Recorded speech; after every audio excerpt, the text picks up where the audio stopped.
മലയാളികളുടെ കൺമുന്നിൽ വളർന്ന കലാകാരിയാണ് നടിയും നർത്തകിയുമെല്ലാമായ മാളവിക കൃഷ്ണദാസ്. ഡാൻസ് റിയാലിറ്റി ഷോകളാണ് മാളവികയിലെ കലാകാരിയെ വളർത്തിയത്. സംവിധായകൻ ലാൽ ജോസിന്റെ നായികൻ എന്ന റിയാലിറ്റി ഷോയിൽ ഭാഗമായ ശേഷം മാളവികയ്ക്ക് സീരിയലുകളിലും സിനിമകളിലും അവസരങ്ങൾ ലഭിക്കുകയായിരുന്നു. നിരവധി സ്റ്റേജ് ഷോകളിലും മാളവികയ്ക്ക് ഇപ്പോൾ അവസരങ്ങൾ ലഭിക്കുന്നുണ്ട്. അങ്ങനെ നൃത്തവും സ്റ്റേജ് ഷോയും യാത്രകളും യൂട്യൂബ് വ്ലോഗുകളുമായി സജീവമായി നിൽക്കുന്ന മാളവികയുടെ ഏറ്റവും പുതിയ സോഷ്യൽ മീഡിയ പോസ്റ്റാണ് വൈറലാകുന്നത്. ഭർത്താവിന്റെ പിറന്നാൾ ദിനത്തിലാണ് ഹൃദയസ്പർശിയായ കുറിപ്പുമായി മാളവിക എത്തിയത്. മാളവികയുടെ ഭർത്താവ് തേജസ് ജ്യോതിയും ഒരു സെലിബ്രിറ്റിയാണ്. മാളവിക പങ്കാളിയായ നായകനിൽ തേജസും ഒരു മത്സരാർത്ഥിയായിരുന്നു.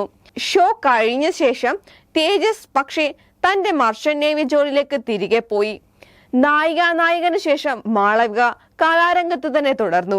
പെട്ടെന്ന് ഒരു ദിവസമാണ് തേജസുമായി തന്റെ വിവാഹം ഉറപ്പിച്ച വിവരം മാളവിക വെളിപ്പെടുത്തിയത്. ഇരുവർക്കും ഒപ്പം നായകൻ എന്ന റിയാലിറ്റി ഷോയിൽ പങ്കെടുത്തവർക്ക് പോലും ആ വാർത്ത വലിയൊരു സർപ്രൈസ് ആയിരുന്നു.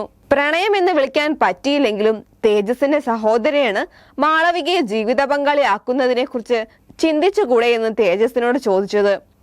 മാളവികയുടെ കുടുംബത്തോട് അതേക്കുറിച്ച് സംസാരിച്ചപ്പോൾ അവർക്കും സമ്മതമായതോടെ മാളവികയും തേജസും വിവാഹിതരാവുകയായിരുന്നു. Social media ആഘോഷിച്ച വിവാഹമായിരുന്നു മാളവികയുടെയും തേജസിന്റെയും. വിവാഹത്തിനു ശേഷം കുറച്ചുനാൾ മാത്രമേ അവധി ലഭിച്ചുള്ളൂ എന്നതുകൊണ്ട് തേജസ് തന്റെ മർച്ചന്റ് നേവി ജോലിക്കായി തിരികെ പോയി.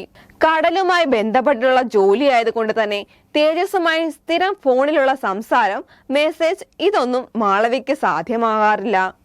വല്ലപ്പോഴും മാത്രമാണ് വീഡിയോ കോൾ ലഭ്യമാവുന്നതെന്ന് മാളവിക തന്നെ പറഞ്ഞിട്ടുണ്ട്. ഇപ്പോഴിതാ തേജസിന്റെ പിറന്നാൾ ദിനത്തിൽ മനോഹരമായൊരു കുറിപ്പും ഗിഫ്റ്റുമാണ് മാളവിക ഒരുക്കിയത്. എന്റെ ബെസ്റ്റ് ഫ്രണ്ടായ, എന്റെ ജീവിതത്തിലെ പ്രണയമായ, സന്തത സഹചാരിയായ, ഗോസിപ്പ് പങ്കാളിയെ, സ്വകാര്യ എന്റർടൈൻമെന്റ് ആയ എന്റെ പരാതിപ്പെട്ടിയായ ആൾക്ക് ജന്മദിനാശംസകൾ. പെട്ടെന്ന് നേരിൽ കാണാനുള്ള അവസരം എണ്ണി കാത്തിരിക്കുകയാണ് എന്നാണ് മാളവിക തേജസിന് പിറന്നാൾ ആശംസകൾ നേർന്ന് കുറിച്ചത്. വളരെ വ്യത്യസ്തമായ ഗിഫ്റ്റാണ് തേജസിന് മാളവിക വെർച്വലായി നൽകിയത്. ബർത്ത്ഡേ ആയിട്ട് പോലും നേരിൽ കാണാൻ പറ്റുന്നില്ല. വീഡിയോ കോൾ ചെയ്യാനാണെങ്കിൽ നെറ്റ്വർക്ക് പ്രശ്നമുണ്ട്. ഒരു വെർച്വൽ ഗിഫ്റ്റ് മാത്രമേ കൊടുക്കാൻ പറ്റുകയുള്ളൂ എന്ന് മനസ്സിലാക്കിയപ്പോഴാണ് എന്റെയും തേജസ് ഏട്ടന്റെയും കുട്ടിക്കാല ഫോട്ടോസ് ചേർത്ത് വെച്ച് ഒരു പെൻസിൽ ഡ്രോയിങ് ആണ് ചെയ്തത്.